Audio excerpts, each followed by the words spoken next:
News 16 Kerala. എംപോക്സിനെതിരെ ലോകത്തെ ആദ്യ വാക്സിന് ലോകാരോഗ്യ സംഘടന അംഗീകാരം നൽകി.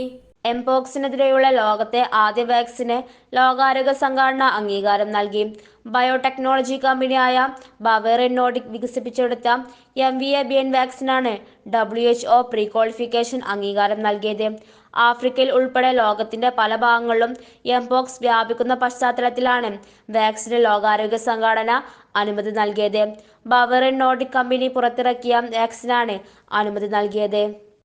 അടിയന്തരമായി വാക്സിന് ആവശ്യമുള്ള മേഖലകളിലേക്ക് മാത്രം MVA-BN വിതരണം ചെയ്യാനാണ് WHOയുടെ അംഗീകാരം. ബവേറിയൻ നോർഡിക്കിന്റെ പരീക്ഷണങ്ങളുടെയും അതിൽ യൂറോപ്യൻ മെഡിസിൻസ് ഏജൻസി നടത്തിയ പരിശോധനകളുടെയും അടിസ്ഥാനത്തിലാണ് വാക്സിന് അംഗീകാരം നൽകിയത്. എംപോക്സ് രോഗത്തെ പ്രതിരോധിക്കുന്നതിനുള്ള ആദ്യ അംഗീകൃത വാക്സിനാണിതെന്നും ഇത് പ്രധാന ചുവടുവയ്പ്പാണെന്നും ലോകാരോഗ്യ സംഘടനയുടെ ഡയറക്ടർ ജനറലായ ടെഡ്രോസ് അദനോം ഗബ്രിയേസസ് പറഞ്ഞു.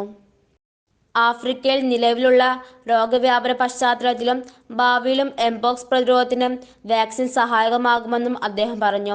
18 വയസ്സും അതിനു മുകളിലും പ്രായമുള്ളവരിലാണ് വാക്സിൻ ഉപയോഗിക്കാൻ അനുമതി നൽകിയിരിക്കുന്നത്.